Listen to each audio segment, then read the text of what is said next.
A wide stone road ends in a wall of forest, leading nowhere. Across continents, these phantom highways stand as the last monuments of lost kingdoms. We are going to solve the mystery of why vast stone roads lead to nowhere in forgotten kingdoms. By the end, you will gain a completely new way to read the landscape itself, seeing these ruins as profound maps of human ambition and collapse. What catastrophic event could make a vital highway simply stop? And what forgotten world lies buried at the other end of these paths? What do you think is the most haunting thing a civilization can leave behind? These roads are not simply forgotten trails. They are something far more specific and far more haunting. We are talking about engineered marvels, highways built with clear purpose and immense effort, now stranded in time. Picture a Roman via, its stone foundation still perfectly laid, marching straight toward a dense, ancient forest with no city on the other side.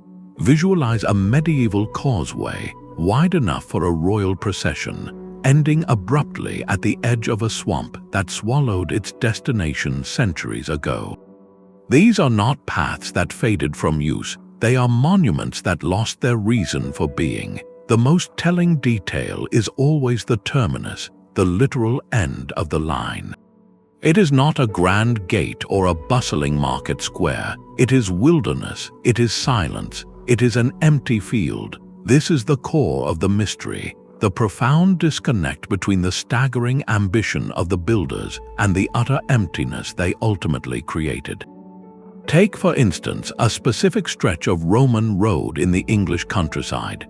For miles, its straight, stony back cuts across hills and valleys, a testament to imperial will. Then, without ceremony, it stops. Modern archaeology reveals its original goal was a ford across a river, a crossing point that vanished when the waterway changed its course or the bridge it served fell into ruin. The road did not lead to nowhere, it led to a place that ceased to exist. The infrastructure remained, a skeleton pointing to a ghost. This phenomenon forces a powerful question onto the landscape. What change, sudden or slow, could be so complete that it strips a vital artery of its entire purpose? Was it a single disaster or a slow turning away? Defining these phantom highways is our first step, because to solve the mystery of their abandonment, we must first understand what was abandoned. We are not looking at failed paths, but at successful ones that outlived their world. That sudden silence along a stone highway points to a world-altering event, the first and most profound cause for these roads to nowhere. It is the collapse of the empire itself. These were not country lanes, they were the arteries of power, and when the heart of the empire stopped beating, the blood flow simply ceased. The most striking examples come from the edges of fallen realms, where the retreat of imperial authority was not a slow fade but a door slamming shut. Consider a Roman road in northern Britain, engineered to supply a fortress at the very edge of the known world. For decades, it carried troops, paid chests, and supplies from the southern ports to that distant garrison, a literal lifeline of stone and gravel. Then the order comes from a crumbling Rome. Legions are withdrawn, the frontier is abandoned. Almost overnight, the fortress is empty. The merchants who supplied it leave. The towns that serviced the soldiers dwindle. Yet the road remains, a stark, straight line from a bustling port to a collection of empty stone barracks slowly being reclaimed by heather and wind. Its terminus is not a mystery, it is a monument to a strategic retreat. The road did not lead to nowhere, it led directly to the moment the empire let go. This pattern repeats wherever centralized power fragments. Look to the vast road networks of the Abbasid Caliphate, which once connected cities like Baghdad, the round city of scholars and merchants, to distant provinces. These routes pulsed with the exchange of spices, manuscripts, and ideas. But political fracture, internal conflict, and the shifting of trade routes can strand such infrastructure. A road built to serve a thriving provincial capital might end at the gates of a city that was sacked, depopulated, or simply eclipsed by a rival trade center. The stones are still there, wide enough for caravans, but they now lead to a site of ruins or to a new settlement built a few miles away for better defense. The original destination and the entire economic logic that made the road necessary has evaporated. The highway becomes a fossil, preserving in its path the ghost of a trade network that no longer exists. This is the death of a system, not just a route. The road is the skeleton and the empire was the body. One can outlast the other for centuries, a haunting reminder of how thoroughly a world can vanish, leaving only its bones behind. But even a stable empire is no match for a changing earth. The second great force that creates these roads to nowhere is environmental shift, where the land itself rebels against the stone. Climate change is not solely a modern phenomenon. Medieval Europe experienced both the medieval warm period and the subsequent Little Ice Age, shifts that altered rainfall patterns, river flows, and the very fertility of valleys. A road built during a dry century, following the most logical pass between two hill forts, could become a quagmire in a wetter era. Imagine a causeway engineered to keep travelers above marshland, slowly succumbing as decades of heavier rain raise the water table. What was once a firm road becomes a saturated, unreliable track.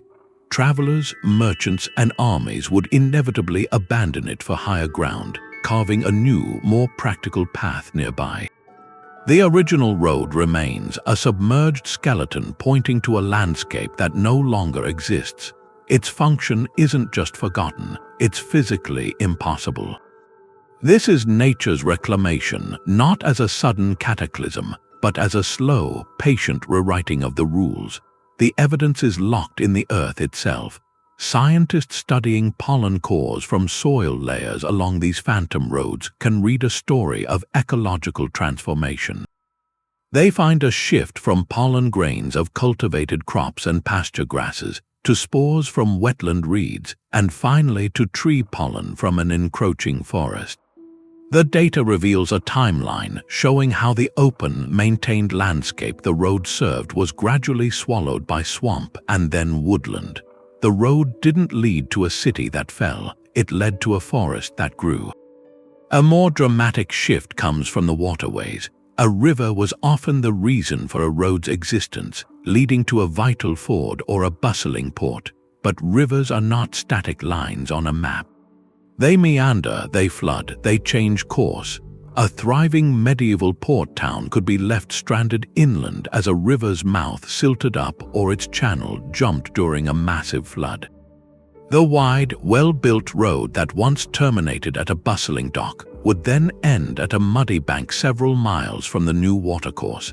The destination literally moved, leaving the infrastructure behind as a monument to a different geography. This is how a road becomes a non sequitur, a statement that no longer connects to any reality. The stones are still aligned, the engineering is sound, but the world it was built for has flowed away like water. A road can also become a weapon turned against its builders. The third force that strands these stone pathways is strategic abandonment, a deliberate decision to sever a lifeline for the sake of survival. In the brutal calculus of frontier warfare, a well-built highway is not just a convenience, it is a potential invasion route for your enemy. When a kingdom's borders shrink under pressure, the infrastructure of the lost territory becomes a dangerous gift to an opponent. The logical, often desperate, response is to break the chain. This is not the slow decay of an empire or the silent shift of a river. This is a conscious act of sabotage against one's own creation. Consider the turbulent borderlands between England and Scotland, the debatable lands of the marches. For centuries, castles and fortified towers were connected by military roads, allowing for the rapid movement of troops to quell raids or reinforce a besieged lord. But when a stronghold fell or a treaty redrew the map, that same road became a threat. If you could not hold the castle at the end of the highway, you could not let the highway stand.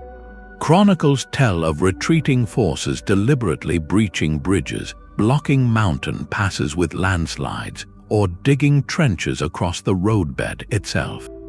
The goal was to cripple its utility for the advancing foe. What remains is a road that simply stops at an obstacle it was never designed to overcome, a man-made cliff face. Its terminus is not a forgotten town, but a tactical void. The road did not fade, it was murdered. We see a grander scale of this along the ancient frontier between the Byzantine Empire and the expanding caliphates. The Byzantines maintained a network of military highways, the stratia, to supply a chain of fortresses guarding Anatolia. When a fortress was lost after a long siege or a strategic withdrawal, Byzantine engineers would systematically degrade the roads leading to it from their own territory. They would not just block them, they would make them impassable for an army with siege engines. The magnificent stone road, an emblem of imperial control, would be left leading directly into a now hostile fortress. For the Byzantines holding the next ridge, that road no longer led to a garrison. It led to the enemy, so it became a road to nowhere, a monument to a border that had moved and left the infrastructure behind as a skeleton in no man's land. These are the most politically charged ruins of all. Every shattered bridge, every deliberately collapsed culvert, is a fossilized moment of fear and strategic retreat. They mark a frozen line of conflict, a place where the map was violently redrawn, and the stones themselves bear the scars of that decision. The road is not merely abandoned, it is repudiated, its very purpose inverted from connector to barrier. This reveals a profound irony of human endeavor. We build to project power and connect our world, but when that power falters, the connections we forged can become the very vectors of our vulnerability. The highway must be broken to protect what remains, leaving a stone question mark pointing into the lost lands. The most stable road can be made obsolete not by war or weather, but by the simple, relentless pull of profit. The fourth great force that strands these highways is economic evolution, the slow migration of wealth and people away from the places they once served. Trade is the lifeblood of a kingdom, but its arteries are not fixed in stone, they follow the current of opportunity. When that current shifts, the magnificent roads built for yesterday's commerce are left high and dry, pointing to ghost towns and empty markets. Consider the fate of a Roman road engineered for one singular purpose: to haul silver from a rich mountain mine to a coastal mint. For generations, it thrummed with activity, a paved conveyor belt of imperial wealth. Then the veins of ore run dry. The mining town, a bustling hive of engineers and laborers, empties out within a few years. The mint, no longer receiving its raw material, scales down its operations or moves closer to a new source. Yet the road remains, a beautifully engineered pathway from a silent mountain to a quiet coast. Its terminus at the mine is now just a scar on the hillside, a collection of overgrown shafts and crumbling barracks. The road did not fail, the economy that justified it simply evaporated, leaving the infrastructure behind like a discarded shell. This is a road that leads to an exhausted idea. We see a similar but more complex story with pilgrimage routes. In the medieval world, a cathedral housing a famous relic could become an economic powerhouse, drawing thousands of pilgrims each year.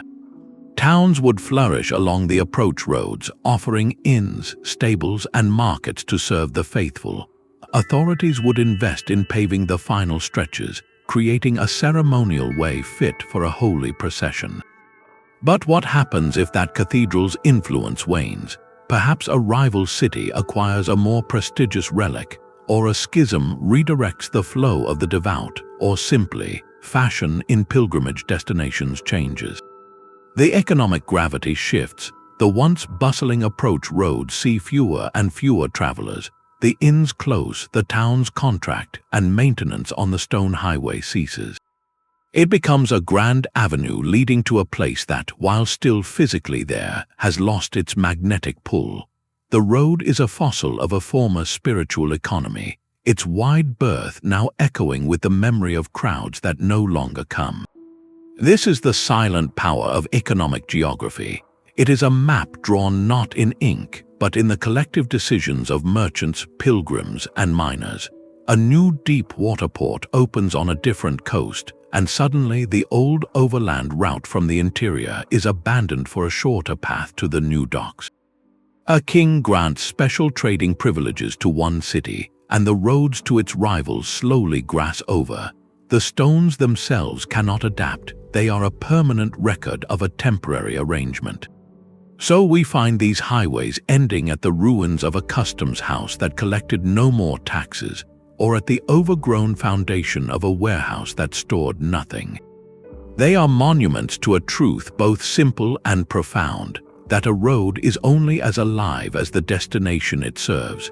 When the heartbeat of commerce moves on, the stone veins it once traveled through are left behind, carrying nothing but the wind.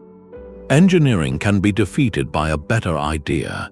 The fifth and perhaps most subtle force that creates these phantom highways is the quiet revolution of technology itself, a shift in how people and goods move across the land.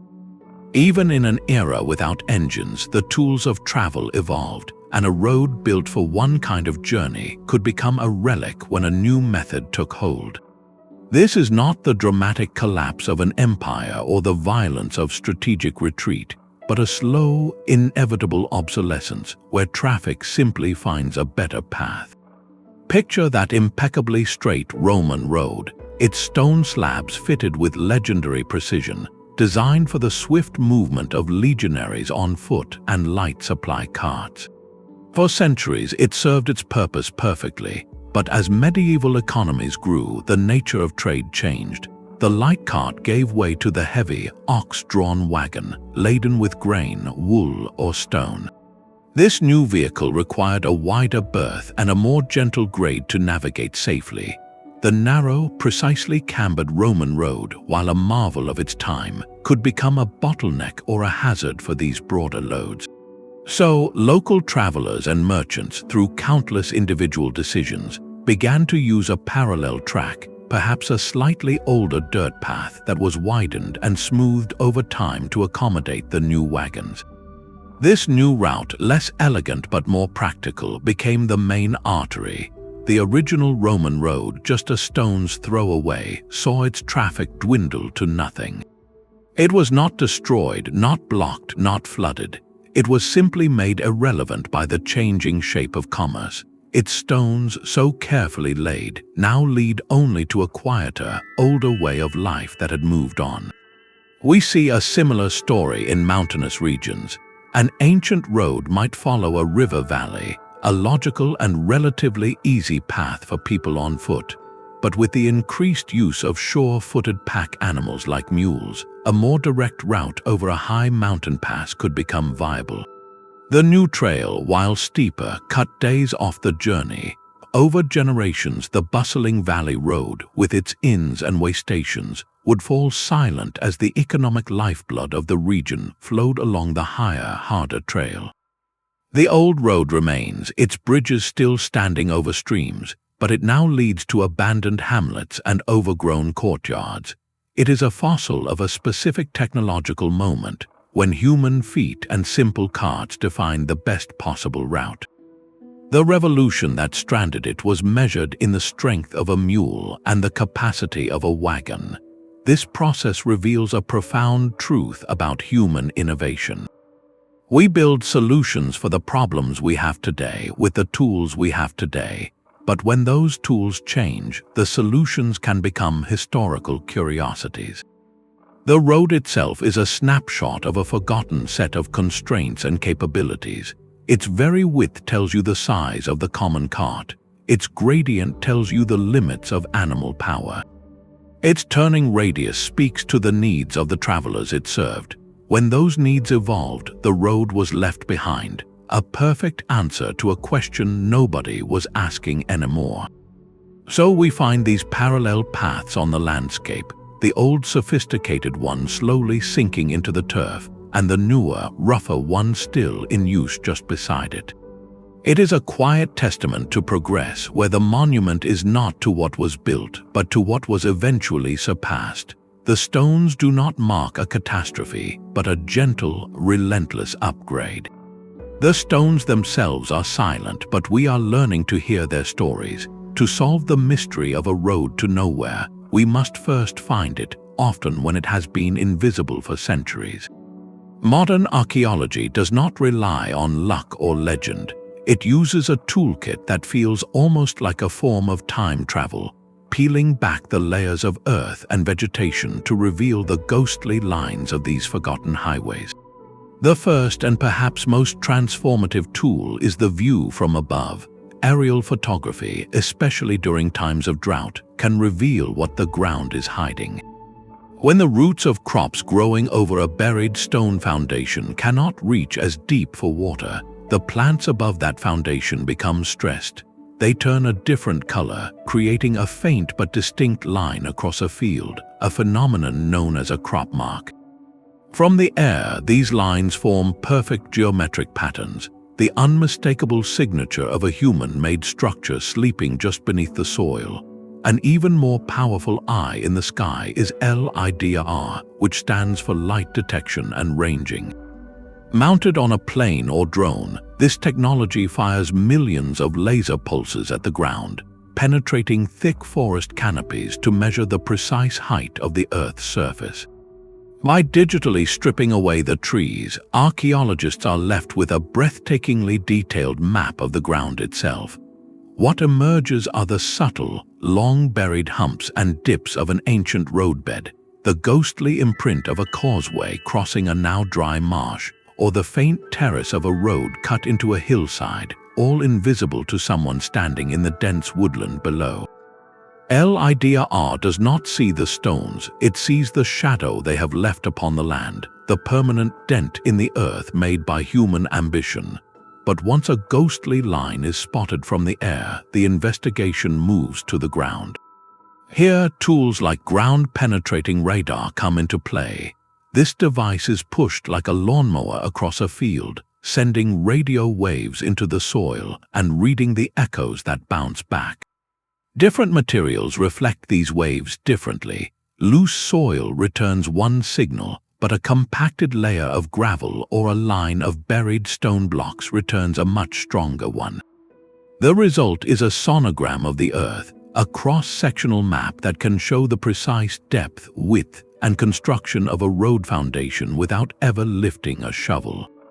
It can reveal where the builders dug a drainage ditch alongside the road, or where the stone paving gives way to a simpler gravel surface, clues to the road's importance and maintenance. Alongside this high-tech gear, the oldest method remains vital: field walking. After a farmer plows a field, the turned soil can bring ancient fragments to the surface. Archaeologists walk in systematic lines, scanning the ground for the telltale scatter of small, worked stone chippings, the debris from paving or repairing a road, or for pieces of pottery and metal dropped by travelers centuries ago. This scatter of artifacts forms a trail of breadcrumbs leading directly to the path's course. Finding the physical road, however, is only the beginning. The real detective work is in interpretation. How was it built? The construction technique is a fingerprint.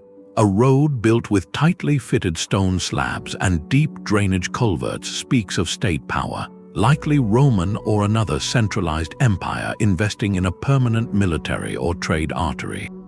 A simpler road of packed gravel and earth might indicate a local route maintained by a community. Any surviving milestone is a treasure, not just for the distance it states, but for the name of the emperor or official who ordered its placement, anchoring the road to a specific moment in history. But the most critical excavation happens at the very end, at the terminus. This is where the mystery of nowhere is confronted directly. Archaeologists carefully peel back the soil at the road's end, looking for the foundations of a gatehouse, a watchtower, a bridge abutment, or the post holes of a settlement. And sometimes they find nothing, no foundation stones, no hearths, no midden heaps of household waste, just the road ending cleanly at the edge of a natural feature or an empty field. This absence is deafening. It means the destination was either never built, was so temporary it left no trace, or was so completely erased that only the road leading to it survived. This non-finding is a powerful clue.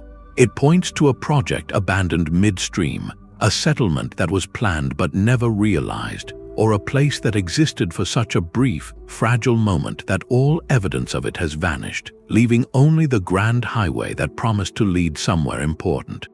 The road, in its stubborn, stony persistence, becomes the sole witness to a dream that faded, a destination that disappeared from the world long before the path to it was forgotten.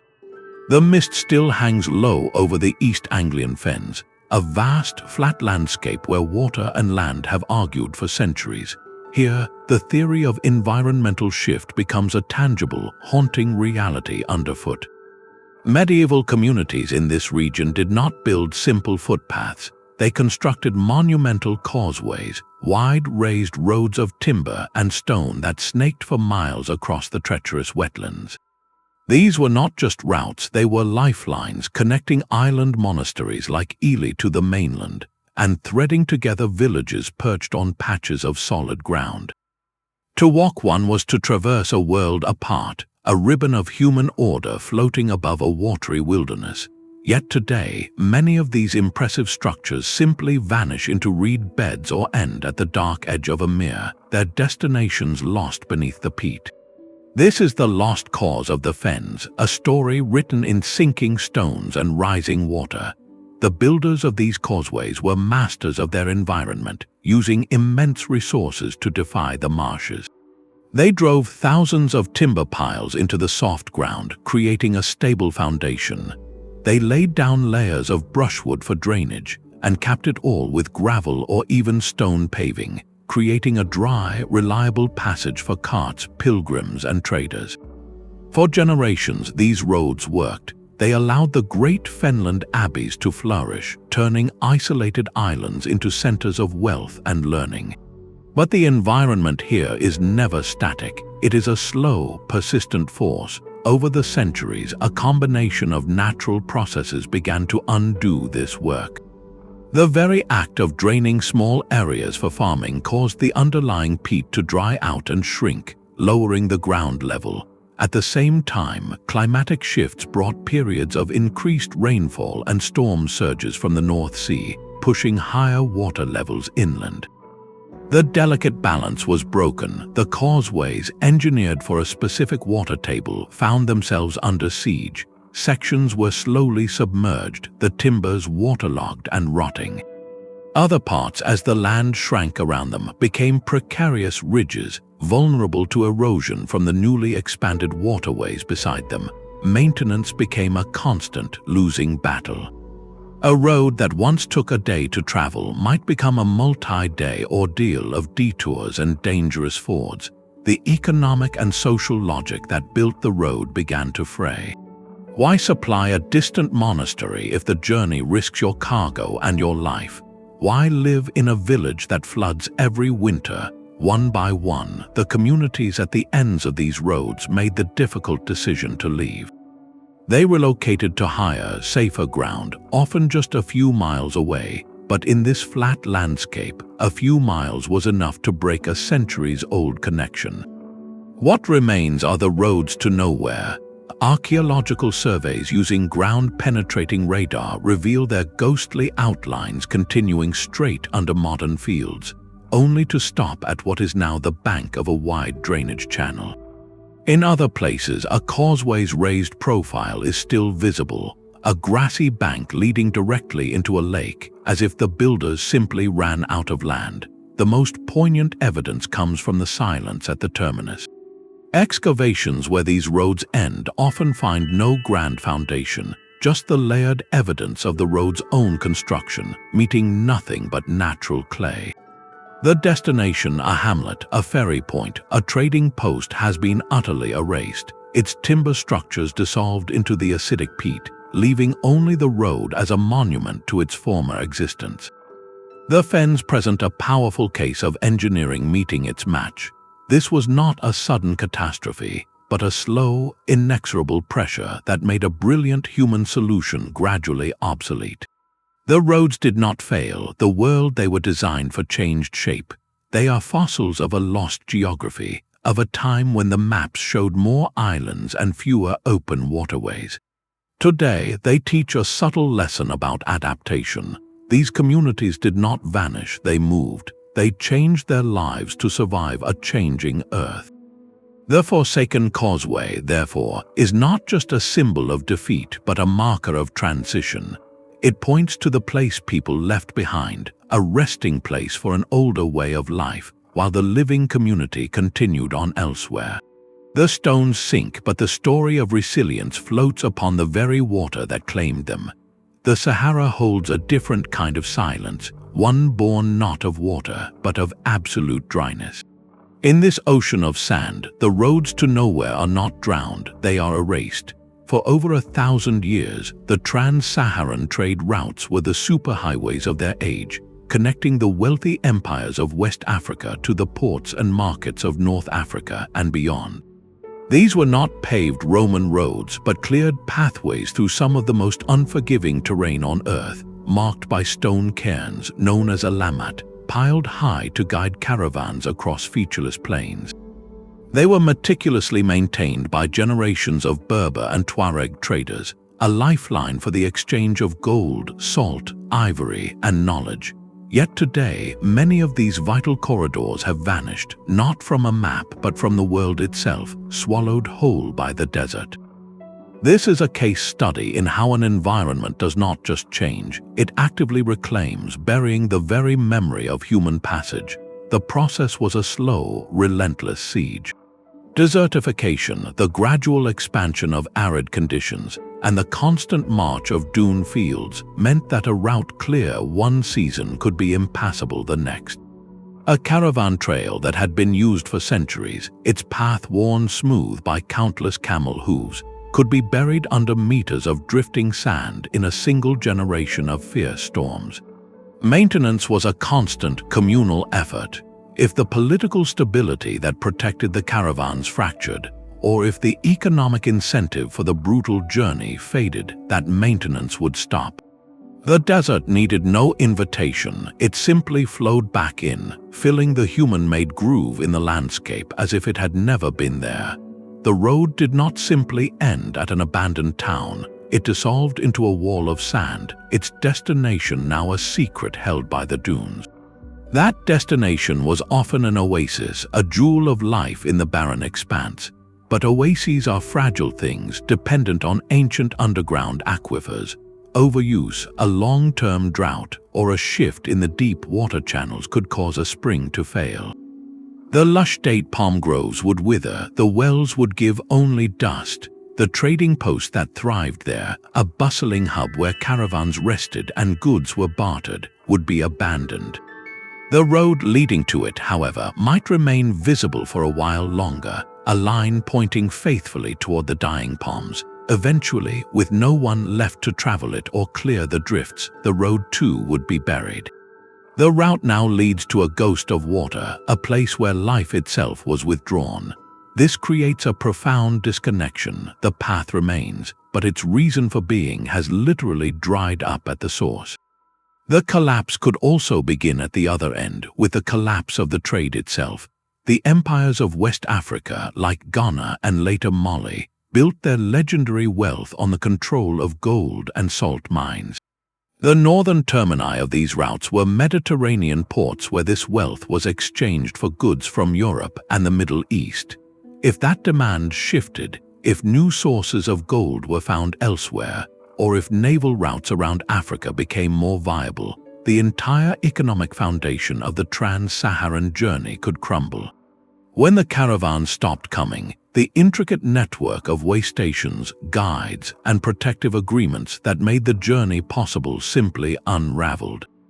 A road built for a river of gold now carried only the wind. Without the economic will to fight the desert's constant encroachment, the sands finally won. The route was not abandoned by choice, but by the silent, global shift of markets and money. What remains for archaeologists to find is often heartbreakingly minimal. In places, the stone guide cairns still stand, lonely sentinels in a sea of sand, marking a route that no longer exists between places that may have forgotten each other. Sometimes, the only evidence is a scatter of artifacts on the surface, pottery shards from distant lands or glass beads, revealed when a rare wind scours the ground clean. These tiny fragments tell a story of immense connection now broken. The Sahara's lesson is one of profound ephemerality. It shows that a road can be more than just a physical structure. It is a covenant between people and a landscape, a fragile agreement upheld by constant effort and shared purpose.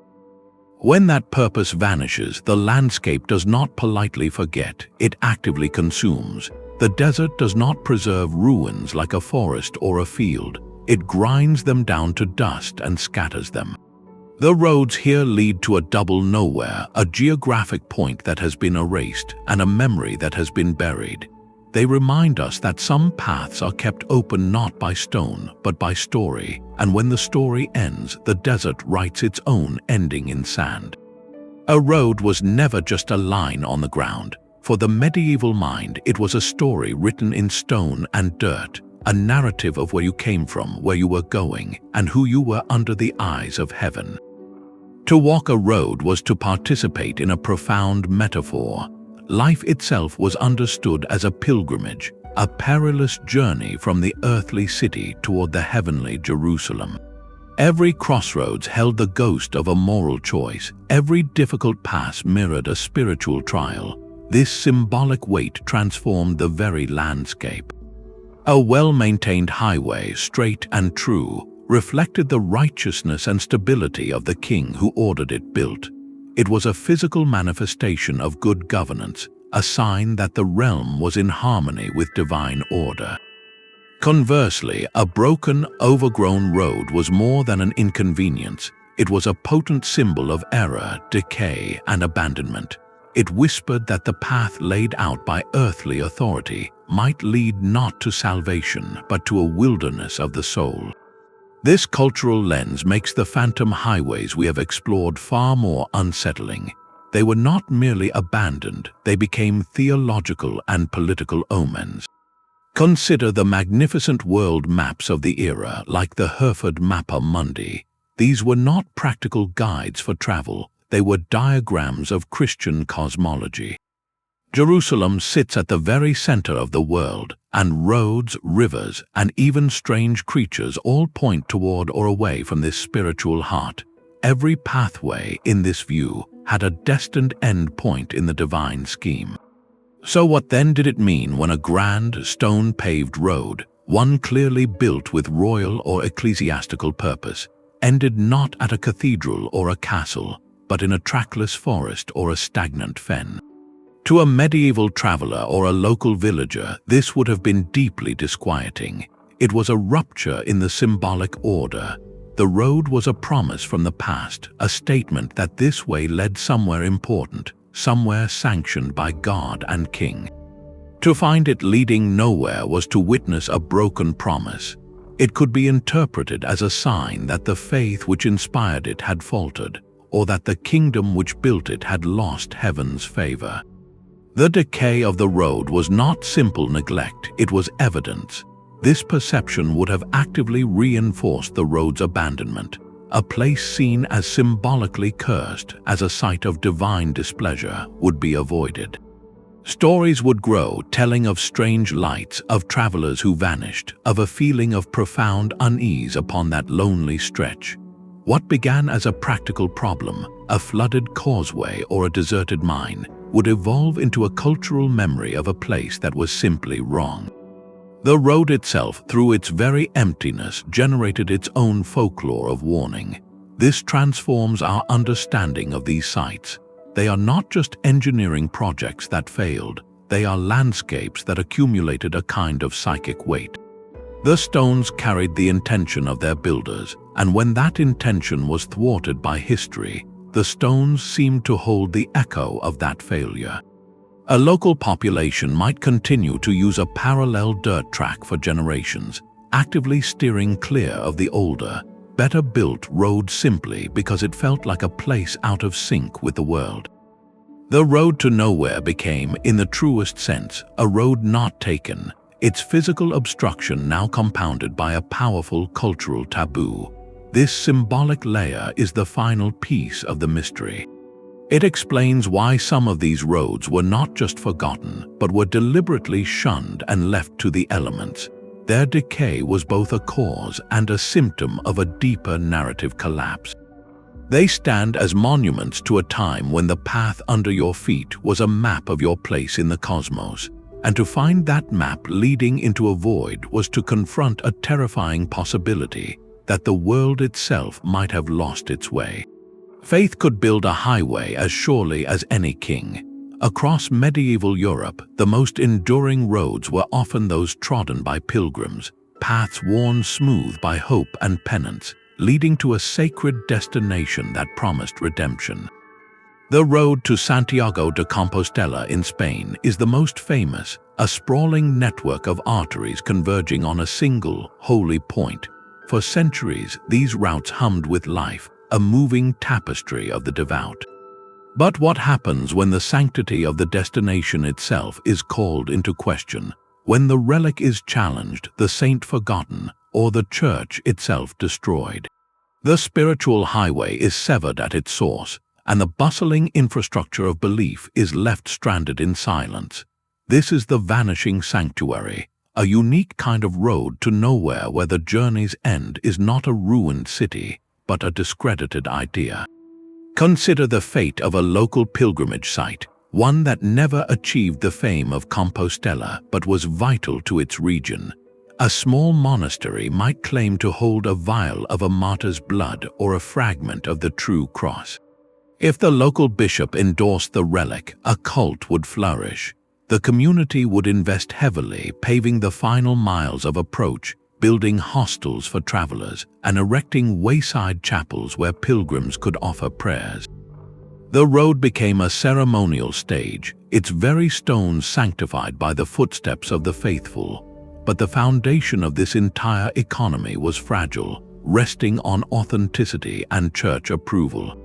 If a visiting cardinal or a skeptical abbot later declared the relic a fraud, perhaps a clever fabrication by the monks to attract donations, the consequences were immediate and severe. The bishop would withdraw his endorsement. The flow of pilgrims, the lifeblood of the local road, would dry up almost overnight. The hostels stood empty, the chapels fell into disrepair, and the beautifully paved avenue now led only to a disgraced monastery and a quiet shame. The road did not decay from lack of use, it was abandoned because its purpose was publicly and officially revoked. A more dramatic erasure could follow theological conflict. In parts of Europe where heretical movements like the Cathars gained strong footholds, they too had their holy sites and pilgrimage routes. After the Albigensian Crusade and the intense campaigns of the Inquisition, these groups were suppressed. The victorious church authorities sought not just to defeat a belief, but to erase its memory from the landscape. Roads that led to a Cathar perfecti's retreat or a secluded meeting place were not simply abandoned, they were actively neglected. Bridges were left to collapse, sections were blocked, and the route was excised from local knowledge. This was strategic oblivion. The goal was to ensure that no one could follow that physical path to a spiritual idea that had been condemned. The road became a non-place, its destination unmentionable, and its very existence a dangerous secret. Over generations, as the forest reclaimed it, the path transformed from a highway of heresy into a mere hunter's track, and finally into an archaeological puzzle, its original pious intent buried under layers of enforced silence. These spiritual ghost roads hold a particular poignancy. They are not monuments to economic shift or environmental change, but to the migration of the human heart. The inns that line the route are not ruined by war, but by a loss of conviction. The worn milestones do not mark distances to a market, but to a fading miracle.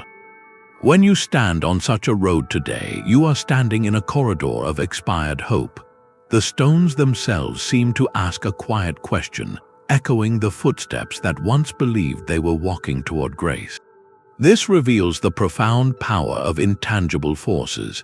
An empire can fall and its roads remain, but a faith can be redirected and its pathways become incomprehensible. The infrastructure of pilgrimage is the ultimate testament to a truth we have seen again and again, that a road is a dialogue between a place and a purpose. When the conversation in the human soul changes, the stones are left speaking a language no one remembers, leading to a sanctuary that exists only in the forgotten prayers of those who once journeyed there. The most profound erasure is not of stone but of people.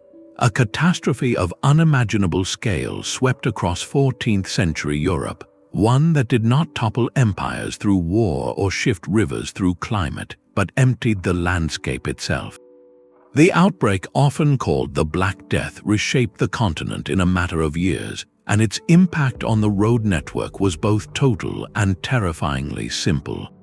A highway built to serve a bustling market town, a vital link in a regional economy, could find its purpose extinguished almost overnight. The town was not conquered.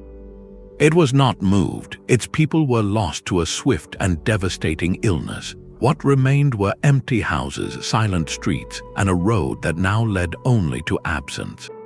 This is a unique category of abandonment. It is not the road that failed, but the entire human world it connected. Before the outbreak, such a road would have been a scene of constant activity. Farmers' carts laden with grain would rumble toward the town's mill. Peddlers with packs of needles and ribbons would walk its length. Messengers and officials on horseback would canter past. The road was kept clear because it was essential, its surface repaired by the collective labor of the communities that depended on it. Then the sickness arrived. Historical records from the era describe villages where scarcely a single household was spared. In some regions, it is estimated that half the population or more was lost. The social and economic machinery of medieval life ground to a halt. There was no one left to bring goods to market because there was no market. There was no lord to order repairs because the manor house was empty. There was no parish priest to lead a procession because the church stood quiet. Without people to walk it, drive carts on it, or clear its ditches, the road began a swift transformation. The first season saw grasses sprouting between the stones. Within a few years, shrubs and saplings took root in the compacted earth of the verges. The forest, always waiting at the edge of the cultivated fields, began its patient march. That straight, open highway became a shaded green tunnel, its entrance and exit choked with undergrowth. Its terminus was no longer a bustling gate, but the crumbling wall of an abandoned farmstead or the collapsed roof beams of a silent tavern. The destination had not crumbled due to poor construction. It had been vacated, leaving the infrastructure behind like a nervous system after the body has gone. Archaeology at these sites tells a silent, somber story. Excavations of villages struck by the plague often reveal a moment frozen in time, a cooking pot left by a hearth. Tools dropped in a yard. There is rarely evidence of violence or conflict, simply the abrupt cessation of daily life. Outside the village boundary, researchers sometimes find memorial sites, resting places where a devastated community laid to rest their loved ones during the height of the loss. The road leading to such a village thus becomes a pathway to a double ghost, a place of empty homes and a place of collective memory. The stones do not lead to a ruined castle, but to a field of wildflowers that covers a profound and shared hardship. This cause forces us to confront a road's most basic requirement. A road needs travelers. It is a social contract made physical. When a demographic collapse severs that contract, the road becomes an artifact of a forgotten society. Its persistence is almost accusatory, a reminder of how fragile the human networks we build truly are. A king's highway could survive the fall of his dynasty. A pilgrim's path could outlast a shift in doctrine, but a local road serving a village required the village itself to exist. When the people vanished, the road's reason for being vanished with them, leaving not a strategic mystery or an economic puzzle, but a monument to a devastating emptiness. The forest that grew over it was not a symbol of nature's triumph, but a green shroud over a broken community. In this light, these green tunnels are among the most poignant roads to nowhere, for they lead not to a failed idea, but to a profound and sudden silence where life once was. A neatly laid stone surface can simply stop, its edge as sharp as the day the masons walked away. These are the unfinished roads, the most direct evidence of ambition cut short by the hard limits of reality. They do not curve gently into a forest or sink slowly into a fen.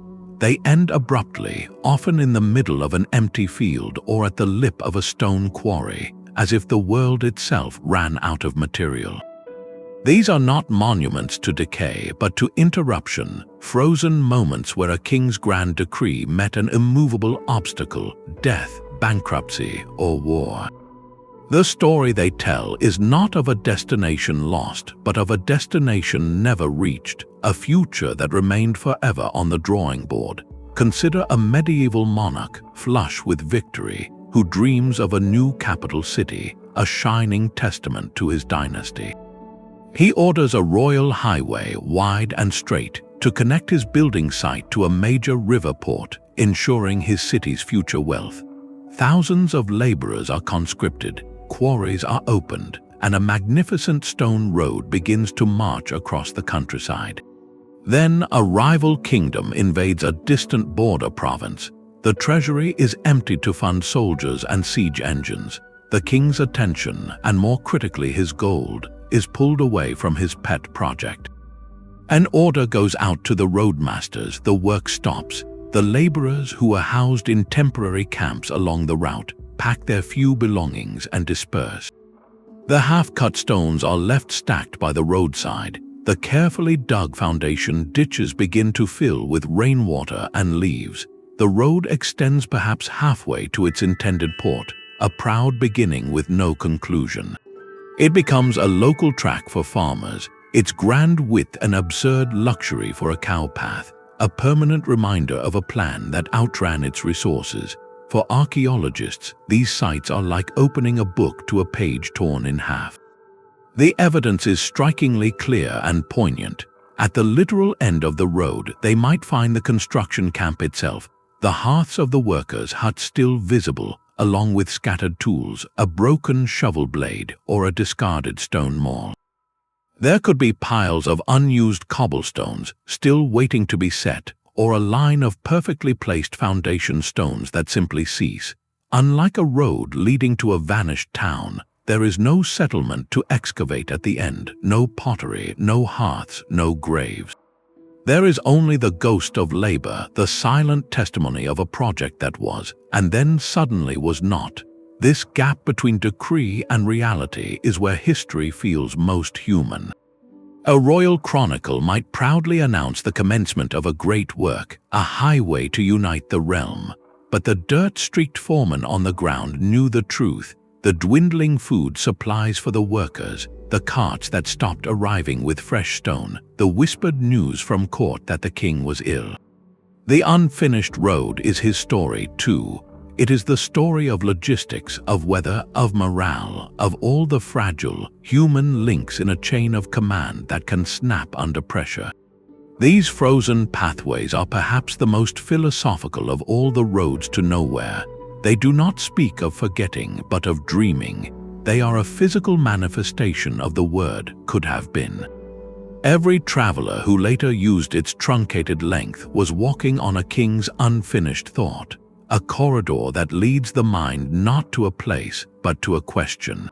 What would have grown at the other end of this road if it had been finished? Would a city have risen? Would a trade route have blossomed? The stones hold no answer, only the quiet, enduring shape of an aspiration that the world, for all its reasons, would not allow. A forgotten road is a question mark carved into the earth, and where history provides no answer, legend rushes in. When the original purpose of a stone highway vanished from living memory, communities did not simply see an old path, they saw a mystery demanding an explanation. So they crafted one. Across Europe, these enigmatic routes earned names that whispered of the otherworldly, becoming ghost roads, ferry paths, or the Devil's Highway. A straight, lonely track through a forest might be said to host a spectral army, marching silently at midnight on the anniversary of some forgotten battle. A causeway ending at a lake could be linked to a sunken castle, its bells still heard on foggy mornings. These stories are far more than fanciful tales. They are a profound form of cultural archaeology, an attempt to fill a historical void with narrative meaning. When people could no longer recall the king who ordered the road built or the merchants who traveled it, they reached for the mythic language they understood. The inexplicable demanded a myth, and the landscape provided the stage. Consider a specific mound at the end of an overgrown Roman road in the English countryside. To archaeologists, it is a natural glacial hillock, but to generations of local villagers, it became the resting place of a cursed king or a gateway to the fairy realm. The road leading straight to it was not a forgotten engineering project. It was a ferry path, a direct route for otherworldly beings.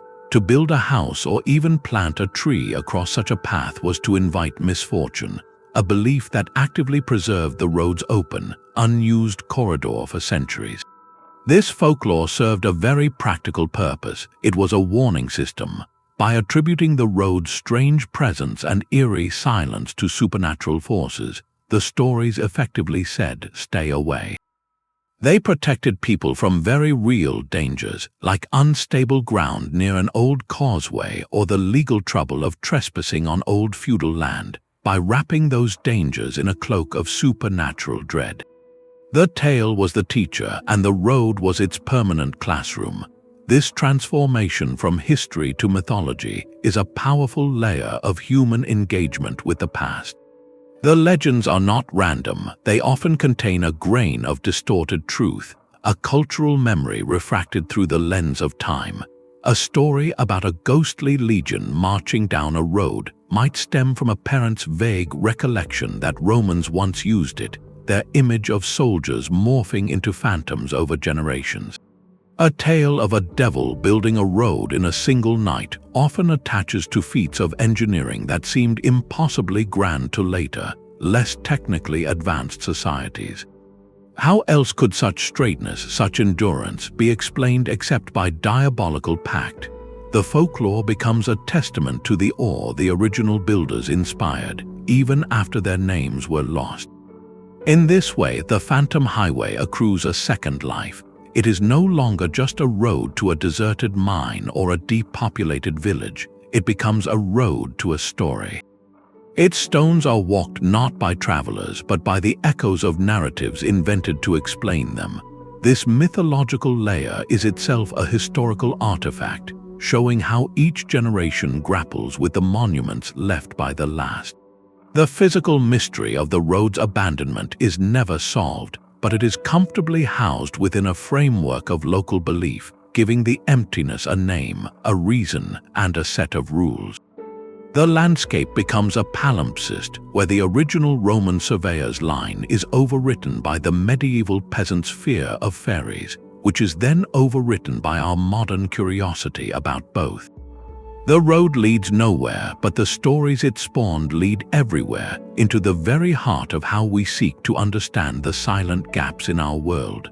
The quality of the stones tells a story of its own. To truly grasp the mystery of a road to nowhere, we must first understand the staggering effort it took to build it. This is not about simple dirt tracks, but about engineered masterpieces, and their construction is a direct message from the past, carved in bedrock and gravel. Every choice, from the depth of the foundation to the curve of its surface, reveals the ambition and power of the kingdom that ordered it into being.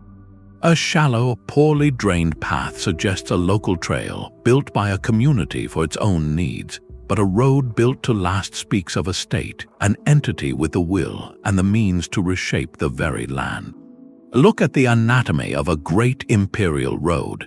Before the first stone was laid, surveyors would have plotted its course with remarkable precision, using simple but effective tools to achieve that legendary straightness across miles of varied terrain. Then came the foundation, the agger. This was not just a layer of gravel, it was a massive, raised embankment, sometimes several feet high and dozens of feet wide. Building it required moving thousands of tons of earth and stone, a task that demanded a vast, organized labor force, likely conscripted by royal decree or drawn from military legions. Upon this solid base, layers of carefully selected materials were added, smaller stones, compacted gravel, and finally, the surface layer of tightly fitted slabs or packed flint. The crowning touch was the camber, that subtle arch from the center to the edges. This was not an aesthetic choice, it was brilliant hydrological engineering. Rainwater would run off the surface into deep, stone-lined drainage ditches that flanked the road, keeping the foundation dry and stable for centuries. This level of planning speaks of a civilization thinking in terms of forever. When we encounter such a road stranded in a field or swallowed by woods, that engineering excellence makes its abandonment infinitely more puzzling. This was not a project undertaken lightly. It represented a colossal investment of resources, manpower, and technical skill. A kingdom does not mobilize on such a scale for a trivial purpose. The road itself, in its flawless construction, is a silent argument for the supreme importance of its destination. Every perfectly cut stone, every meter of deep drainage ditch, shouts that this path was meant to lead somewhere vital. So when we follow it and find only wilderness, the contrast is jarring. It forces a profound question upon us. What could have been so important to justify this marvel of engineering, yet so completely erased that not a single wall or foundation remains? The road becomes our only clue, and we must read it like a detective. Its width tells us what traveled upon it. Was it built for infantry, for supply carts, or for ceremonial processions? The presence of milestones or way stations hints at state-controlled travel and official communication. The very direction it points, unwavering across hills and valleys, suggests a fixed, non-negotiable goal. We are left to reconstruct a ghost. That terminus must have been a place of immense strategic, economic, or spiritual weight, a major city, an impregnable border fortress, or a sanctuary of unparalleled holiness. Its total disappearance, leaving behind only this magnificent approach, implies a cataclysm not just of people, but of memory. The sophistication of the road amplifies the silence at its end, turning a simple path into a monument to a lost world whose significance we can only measure by the grandeur of the highway built to reach it. The stones are a promise, and the empty space beyond them is the mystery we are left to solve. A milestone standing alone in a field is a question carved in stone. These silent sentinels, often the only vertical structures along a forgotten highway, were not merely distance markers. They were imperial press releases, declarations of power meant to be read by every traveler. A typical Roman inscription would proudly announce the emperor's name and titles, the official who supervised the work, and the distance in Roman miles to the next major town. This data transforms a stretch of gravel into a documented fact, tying it to a specific ruler and a specific moment in the sprawling timeline of the empire. But when archaeologists uncover one of these stones in a location that makes no modern sense, far from any known ancient settlement, the puzzle deepens. The inscription might list a town called Ad Pontum, meaning at the bridge, or something similarly descriptive. Yet surveyors find no bridge, no ford, no trace of habitation for miles. This is not an error, it is a ghost. The milestone is pointing to a place that has vanished so utterly its name survives only on this weathered stone, a name that may appear on no other map or document. That lonely pillar becomes the sole physical evidence that Ad Pontum ever existed, a community that lived, traded, and warranted a mention on the Imperial Highway, only to be erased by time, leaving its signpost behind in an empty field. The road did not lead to nowhere, it led to a name we can no longer locate, a destination remembered only by the marker that measured the journey to it. Beyond official proclamations, the stones sometimes bear more personal, fleeting messages. Medieval travelers waiting for a ferry at a riverside or resting in the shade of a bridge pier might take a knife or a sharp stone and carve a simple mark into the soft sandstone. This could be a merchant's mark, a symbol of identity used like a signature, a simple cross, or even a name and a date. While rare, such graffiti is a powerful human connection. It tells us that on a certain day, perhaps the 3rd of May in the year 1320, a person named John stood at this very spot. It confirms the road was in use at that time by ordinary people, not just armies or royal processions. But the true historical value of these marks often lies in their absence, or rather, in their cessation. When archaeologists survey a long bridge or a series of waymarkers, they can sometimes trace a timeline in the stone. Carvings might cluster in the 13th and 14th centuries, then become sparse, and then stop entirely by the early 15th. That endpoint is as telling as any written chronicle. It suggests the road's regular use, its lifeblood of common traffic, dried up around that time. This allows historians to correlate the road's abandonment with broader events. Did the carvings stop right after a major regional conflict that depopulated the area? Do they vanish in the decades following the great outbreak of illness in the mid-14th century? The silent stones cannot tell us why the travelers stopped coming, but they can tell us precisely when the silence began. These humble scratches are therefore crucial witnesses. They help transform a mysterious, abandoned highway from a timeless enigma into a dated historical event. We can stop asking why the road fell out of use in some vague, ancient past, and start asking what specific crisis in the year 1400 severed this link between two valleys. The graffiti provides the when, and history provides the possible whys, allowing the stones to finally tell the story of their own obsolescence. Stone highways that lose their purpose are a story told in every language of Earth. Far from the forests of Europe, in the dense jungles of Central America, the ancient Maya built their own version of these enigmatic paths, known as Sakbiob or white roads. These were not mere trails, but raised causeways of white limestone plaster, sometimes elevated several feet above the swampy ground, shining brightly under the tropical sun as they connected city-states, temples, and marketplaces. They were the binding threads of Maya civilization, engineered for ceremony, trade, and the movement of armies. Yet today, explorers find these brilliant white lines swallowed by the relentless green, often ending as suddenly as any Roman via in a European field. The jungle has reclaimed the termini, leaving the road pointing toward a mound of ruins or into a wall of vegetation where a great plaza once stood.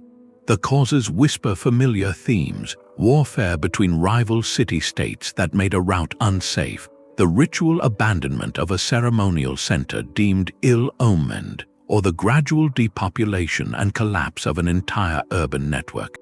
A Sakbi leading to a sacked city becomes a monument to a conflict that erased its destination, while one ending at a minor shrine might mark a shift in spiritual focus, a pilgrimage route forgotten when a new dynasty favored a different god.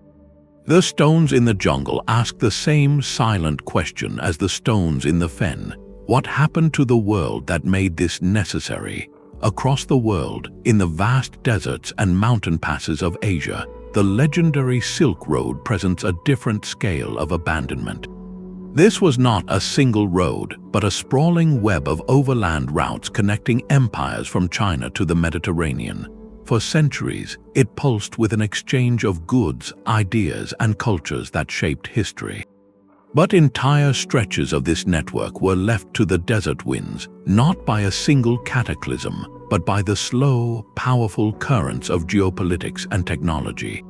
When the great empires that provided security, like the Mongol Pax Mongolica, fractured, the routes became perilous. Banditry and political instability made the long, arduous overland journey less attractive.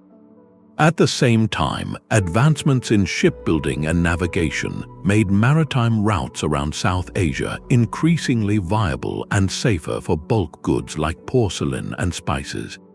The economic gravity of the world shifted from the continental interior to the oceanic coasts. A caravan path that had seen 10,000 camels pass in a generation might see only a handful in the next, and then none. Without the constant traffic to beat back the dunes, the desert did its patient work. Sand swallowed the way stations, buried the stone markers, and filled in the wheel ruts. The road did not end at a ruined city. It dissolved back into the landscape from which it was carved, its destination now reachable only by a faster, cheaper sea voyage. This was abandonment by obsolescence, where the path remained physically possible but economically and strategically pointless. Placing these examples side by side reveals a profound truth. The road to nowhere is not a European curiosity, but a universal human archetype. From the limestone Sakbiob of the Maya to the gravel paths of the Silk Road, from the stone-paved via of Rome to the timber causeways of the Fens, the pattern repeats across every continent and culture. Different environments, different building materials, different reasons for collapse, yet the same haunting result, a meticulously built highway leading into silence. This global pattern underscores a shared experience of civilization. We build to connect, to project power, to facilitate faith and commerce, investing our greatest collective effort into these lines of communication. Yet our societies are dynamic, fragile things, subject to war, climate, economic shift, and spiritual change. Our creations of stone and earth often possess a stubborn longevity that our political orders, our economic systems, and even our beliefs do not. The infrastructure outlives the logic that created it. What we are left with then is a cryptic legacy. These phantom highways are messages in a bottle from lost worlds, written in a language of engineering and alignment. Deciphering them requires us to become detectives of emptiness, to understand a society not by what it left at the end of its roads, but by the breathtaking ambition of the roads themselves and the profound silence they now guard. The same forces that shaped those ancient stone paths are still at work today, carving our own landscape with invisible hands. A modern highway overpass curves gracefully toward an empty field, its exit ramp ending at a chain-link fence and tall grass. This was not a planning error, but a monument to a different future, one where a promised suburb or tech campus never materialized after an economic downturn. Railway tracks, once the lifeline of a thriving factory town, now run straight into a padlocked gate and a silent, cavernous building. Our concrete and asphalt are simply a faster, less permanent version of medieval stone. We build with the same mixture of ambition, economic prediction, and political will, and our projects are just as vulnerable to the unexpected shift. The medieval road to a deserted mine is not so different from our own off-ramp to a shuttered mall. Both are structures that outlived their purpose, left behind by a change in the currents of human need. This parallel transforms the study of forgotten kingdoms from a distant curiosity into a starkly relevant mirror. It asks us to consider the longevity of our own colossal endeavors. We construct data centers, shipping hubs, and transportation networks designed for a world we assume will continue in a certain direction. But what happens when that direction changes? When consumer habits evolve, when energy sources shift, or when virtual spaces replace physical ones, the infrastructure remains a skeleton of an older logic. This is the universal cycle, not of rise and fall, but of construction, use, and obsolescence. It is a rhythm as old as civilization itself. So what will the archaeologists of the far future, perhaps 3,000 years from now, make of our world? They might uncover the vast, puzzling foundations of a logistics warehouse in the middle of a bewildered forest, its concrete slab etched with the ghosts of parking spaces leading to nothing. They could piece together a narrative where a ribbon of cracked asphalt, traced by satellite imagery, once connected two great population centers that were later abandoned due to rising coastlines. They will study our overpasses and interchanges with the same curiosity we bring to a Roman crossroads, trying to decode the economic and social priorities frozen in our steel and concrete.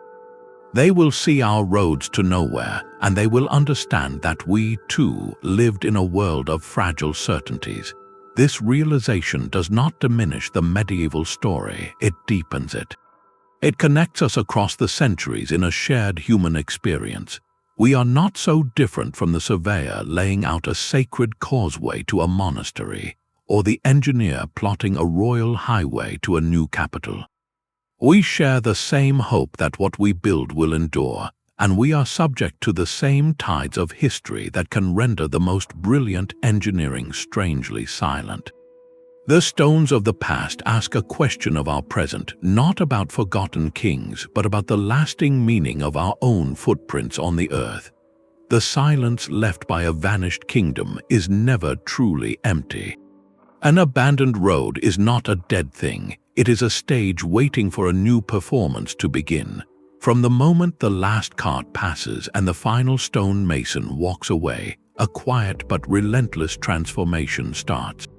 That rigid, human-made line begins a slow, beautiful dissolution back into the living world. The stone surface, swept clean for centuries, now gathers wind-blown soil and seeds in its cracks. It becomes a sun-warmed platform, a perfect basking spot for lizards and snakes seeking refuge from the cool undergrowth. The deep drainage ditches, engineered to keep the road dry, now hold rainwater and leaf litter, creating tiny, linear wetlands where frogs spawn and insects buzz. The wide corridor itself, kept clear of trees for generations, is suddenly flooded with light. Grasses and wildflowers rush in, creating a slender, meandering meadow cutting through the forest.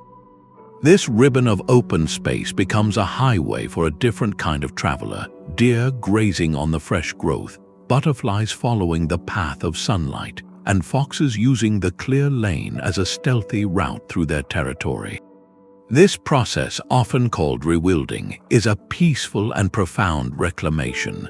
The road, once the ultimate symbol of human order imposed upon the wild, is patiently dismantled by roots, water, and time.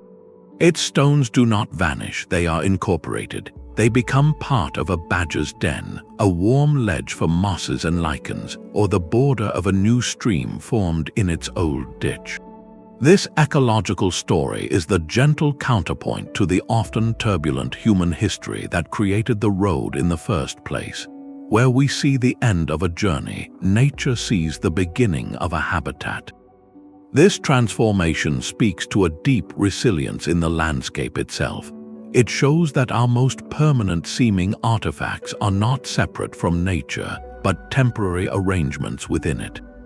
The stones we cut and placed become, over centuries, simply another geological feature, another element in the complex tapestry of life. A phantom highway thus carries two parallel histories, the human narrative of ambition and loss etched in its alignment, and the biological narrative of return and renewal written in the moss on its stones.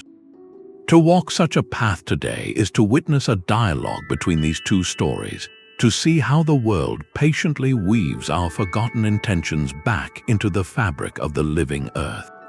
That dream of hidden wealth is a powerful lure, a final chapter we instinctively want to write for the story of a lost road. It seems only fitting that a path which stops so mysteriously must guard a secret, a king's ransom buried where the stones end, or a holy relic hidden beneath the final milestone. This romantic myth has fueled imaginations for centuries, whispering that the true destination of these highways isn't a forgotten town, but a chest of gold. And where there is a myth of treasure, there are those who come to dig. For generations, these sites have attracted unofficial excavation, the quiet, destructive work of individuals hoping to strike it rich. A hole appears in the center of an ancient roadbed. A trench is dug into the side of a burial mound at its terminus. To a treasure hunter, the goal is singular: find the valuable object, the coin, the jewel, the golden cup. But in that focused search, something far more precious is shattered forever: the archaeological context. Context is the invisible story that surrounds an artifact. It is the soil layer it was found in which tells us its age. It is its position next to a hearth telling us it was used in a home. It is the orientation of a skeleton hinting at burial rites. A gold coin pulled from a hole tells you only that there was once gold here. That same coin, carefully recorded in situ next to the foundation stone of a toll house, with fragments of a wooden box and a scatter of smaller copper coins around it, tells a vivid story of commerce, security, and perhaps a moment of panic or loss. The treasure hunter takes the coin and leaves the story in ruins. The information, once disturbed, can never be put back together. It is a library burned for the sake of a single page. This is why modern archaeology operates on a fundamentally different principle. The real treasure is not the object itself, but the information it carries. The true gold is the understanding we gain. It might be the subtle pattern of soil discoloration that reveals the post hole for a long-vanished gate at the road's end, finally proving a settlement existed there. It could be the microscopic pollen grains found in the dirt between paving stones, telling us what crops grew in the fields the road passed through. A single, modest piece of pottery, carefully mapped, can be more valuable than a handful of scattered coins because it helps date the road's period of use and connects it to a known trade network. Every layer of soil is a page in a history book, and looters tear out the pages looking for the illuminated letters, discarding the text that gives them meaning. Protecting these sites from such damage is a quiet, ongoing battle. It is about stewardship, about recognizing that these roads to nowhere are not abandoned places but fragile archives. When a looter's pit is dug, it doesn't just remove artifacts, it destroys the very possibility of future understanding. It erases answers to the questions we have been asking: who built this, when, and why did they leave? The romantic myth of treasure, therefore, does a double disservice. It promises a fantasy that almost never exists, and in the pursuit of that fantasy, it obliterates the true inheritance these sites hold. The lasting value of a phantom highway lies not in a mythical hoard, but in its capacity to tell a collective human story. By preserving the integrity of these places, we are not locking away treasure, we are safeguarding irreplaceable chapters of our shared past. We are ensuring that when new technologies and new questions arise, the evidence will still be there, waiting in the soil to offer its testimony. The greatest reward is not what you can hold in your hand, but what you can finally understand. The line of stones in a field is a broken sentence, but we are learning to speak its lost language. Digital reconstruction gives us the tools to complete that sentence, to rebuild the vanished world around those silent stones and walk the forgotten journey from beginning to end. This is not guesswork, it is historical resurrection built on a foundation of hard data. Specialists begin with the precise measurements from LiDAR surveys and ground-penetrating radar, which give them the exact width, elevation, and course of the roadbed, even beneath centuries of soil and trees. They layer in archaeological reports detailing what was found along the route: the post holes of a watchtower here, the pottery scatter of a farmstead there, the foundation of a bridge across a now dry stream. To this, they add environmental history, pollen analysis that reveals whether the land was open pasture or dense oak forest, and historical records that might name a village that stood at the crossroads. All of this information feeds into a three-dimensional digital model. Suddenly, on a screen, the ghost road stirs to life. The scattered stones rise and lock together into a smooth, cambered surface. The empty fields on either side sprout with historically accurate crops, barley or rye, bordered by hedgerows. The forest, which today seems ancient and impenetrable, pulls back to the edges of cleared farmland, showing the road as a deliberate corridor of human control through a managed landscape. The true magic happens at the terminus, where we now see only a wall of trees or an empty pasture. The digital reconstruction builds the destination. Using the dimensions from excavated foundations, it raises the timber and wattle walls of a long-vanished hamlet. Smoke curls from hearths. A church spire rises above thatched roofs. Figures dressed in clothing of the period move along the road, driving carts toward the settlement's gate. The road is no longer leading to nowhere. It is fulfilling its purpose, connecting a living community to the wider world. This virtual journey transforms our understanding. It replaces confusion with context. A puzzling, isolated ruin becomes a logical part of a working system. We can simulate the experience of a medieval traveler, seeing the road unfold from a first-person perspective, watching the destination grow larger on the horizon, feeling the relief of arriving at a place of safety and commerce after a long day's travel. This builds a profound sense of empathy, bridging an immense gap in time.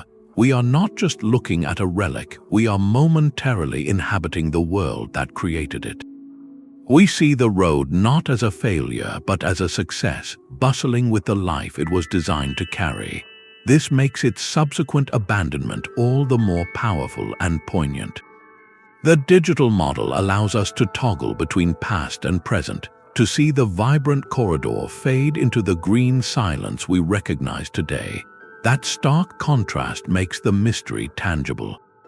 We are not wondering abstractly about loss, we are witnessing it, seeing the vibrant colors of reconstruction dissolve into the muted tones of the archaeological site. It forces us to ask more nuanced questions. What did it sound like when that hamlet was full of life? What scent carried on the wind from its bakeries or its tanning yards? The technology provides the stage, and our imagination, now properly guided, supplies the play. This is more than a tool for specialists, it is a gateway for everyone. Interactive models in museums or online allow people to explore these lost journeys for themselves, turning passive observation into active discovery. A student can virtually stand at the end of a Roman road and look toward the fortress that once stood there, understanding its strategic position in a way a textbook map could never convey. This digital resurrection ultimately serves a deep human need to reconnect fragments into a whole. It allows us to walk alongside the ghost of the road's last traveler, to finally complete the trip they began centuries ago, and in doing so, to hear the faint echo of the world they knew. A road only leads nowhere if we have forgotten where it was supposed to go. Our entire quest rests on a single, powerful assumption that the emptiness we find is the truth. But what if we are the ones who are lost? What if nowhere is not a place but a failure of our own memory? The stone highway ending at a riverbank did not point to oblivion. It pointed to a ferry, a vital crossing where a flat-bottomed boat would carry travelers and their carts to the opposite shore for a small fee. The road ending in a deep forest did not celebrate wilderness. It led to a sacred grove where rituals were performed, or to a royal hunting lodge built of timber, a structure that returned to the earth centuries ago, leaving only the grand avenue that served it. These destinations were not nowhere. They were specific, meaningful somewheres whose entire existence has been scrubbed from the record. The road itself is the last remaining witness, and its silent terminus is not an answer, but the loudest question we can ask of the past. This completely reframes our investigation. We are no longer searching for a pile of stones that matches the road's end. We are searching for a lost purpose. The physical destination may have been temporary, built from wood that decayed, or it may have been a feature of the landscape, like a ford or a mineral spring that changed or dried up. The importance was not in permanent architecture, but in the human activity that happened there. That activity, that reason for the road's existence, is the true ghost we must try to see. A wide causeway ending at a lakeshore might indicate a bustling seasonal fish market where thousands of eels or herring were caught, salted, and loaded onto wagons. When the fish stocks collapsed or trade routes shifted, the market vanished. The temporary stalls left no trace, but the robust road built to handle heavy wagons remained, now pointing uselessly at a quiet body of water. The road did not fail. The economy of the lake changed. This perspective turns the map upside down. Instead of starting at the road and looking for a ruin, we must start with the road and ask what kind of human behavior required such an investment. The quality of the construction tells us the volume and type of traffic. The direction points to resources or neighboring communities. The very fact of its existence proclaims that someone with considerable authority believed this connection was worth the immense effort. Therefore, the blank space on our modern map at the end of that line must have been filled with something of corresponding value. It forces us to replace the concept of nowhere with a spectrum of lost possibilities. Was it a place of extraction, like a mine or a quarry? A place of production, like a large communal kiln or a weaving shed? A place of gathering for markets, festivals, or political assemblies? Or a place of transition, like a ferry, a bridge, or a mountain pass that later closed? The emptiness, then, is an illusion of time. It is a cultural amnesia. The people who built and used the road knew exactly where it led. Its destination was a household name, a landmark, a center of gravity in their daily lives. Its significance was woven into their stories, their laws, and their seasonal rhythms. When that society transformed or faded away, the knowledge of that place's importance faded with it. The stones stayed, but the meaning evaporated. So when we call it a road to nowhere, we are confessing our own disconnect. We are admitting that the rich tapestry of meaning that once covered this landscape has frayed, leaving only the stark, puzzling threads behind. This makes every phantom highway a profound philosophical lesson. It challenges our modern bias toward the permanent and the monumental. We expect importance to be carved in stone to leave a ruin. But much of human life is ephemeral, built on moments, gatherings, and flows of resources that leave little physical trace. The road is the anomaly, the permanent thing built to serve the temporary. Its endurance is what creates the mystery. It outlasts the wooden shrine, the yearly fair, the busy ferry, and the memory of the people who used them. It stands as a monument not to a place, but to a need, a desire, a connection that was once so fervently held that people moved mountains of earth and stone to make it real. The journey's end is not a full stop. It is an invitation, a doorway into imagining a world that has vanished, where that empty field was the heart of something vital, and the silent forest was filled with the sounds of a purpose we must now strive to remember. A single stone cannot tell the whole story. To solve the riddle of a phantom highway, you cannot just be an archaeologist or a historian. You must become a translator for an entire lost world. This is where the true detective work begins, a fusion of disciplines where each expert brings a different piece of the puzzle to the same table. Imagine a council of investigators gathered around the map of a road that ends in a field. The historian arrives first, clutching fragile parchments and chronicles. She scours faded ink for any mention of a place called Thornford or a bridge at Miller's Crossing, names that have vanished from modern maps but might appear in a tax record or a monk's diary. Her work provides the written framework, the names and dates that give the road a potential identity. Next comes the archaeologist, sleeves dusty from the trench.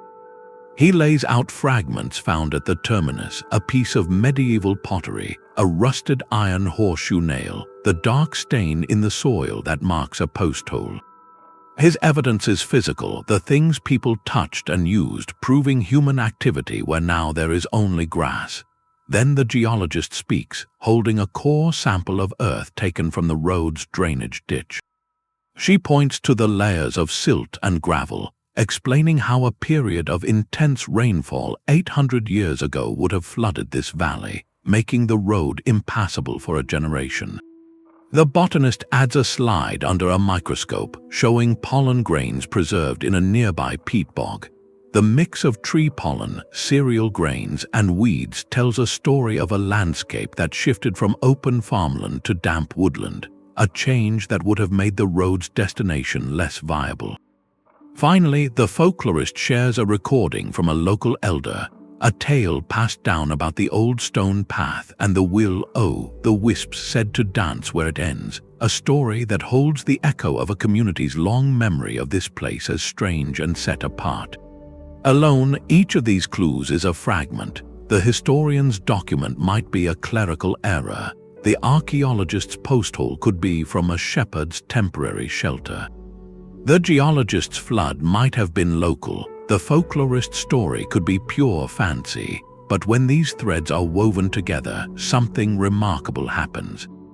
The historian's lost village of Thornford aligns with the archaeologist's cluster of postholes and domestic pottery.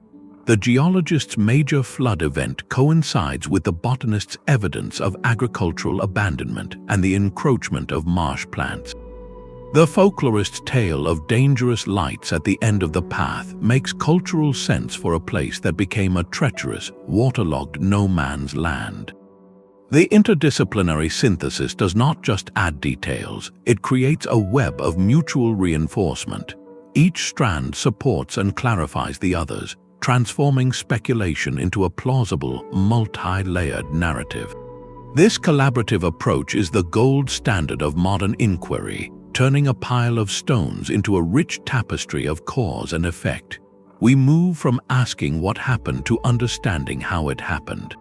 The road's end is no longer a simple mystery. It is a focal point where environmental change, economic hardship, and cultural memory converged.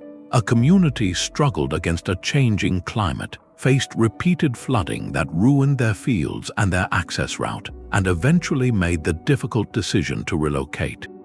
The road, their proud connection to the wider world, was left behind, and over generations, its story faded into a local ghost story about the haunted marsh. This synthesis gives us more than an answer, it grants us empathy. We are not just cataloging a collapse, we are glimpsing the resilience and difficult choices of the people who lived through it.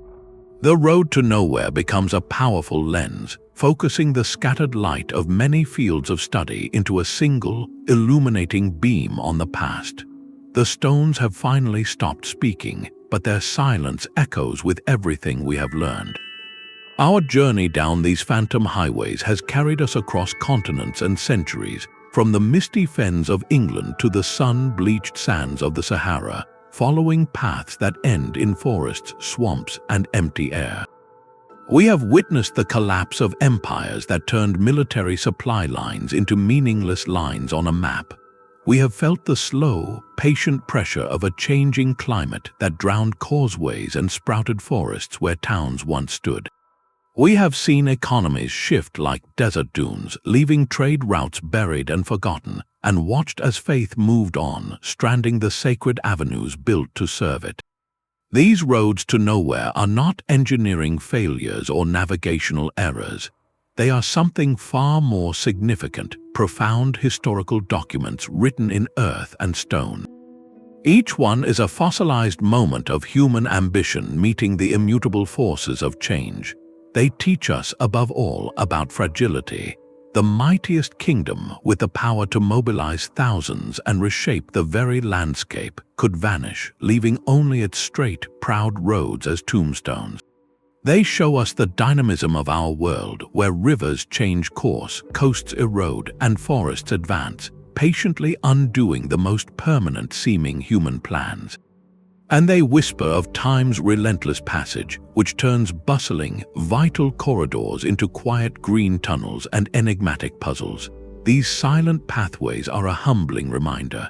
Civilizations are not permanent. The connections we forge, the networks we build, the monuments we raise to our own ingenuity, they are all part of a conversation with a world that is constantly in motion.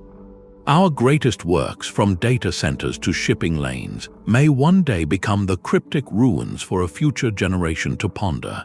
This is not a lesson in despair, but in perspective. It asks us to look at our own world with the same curious, gentle eye we have turned upon the past.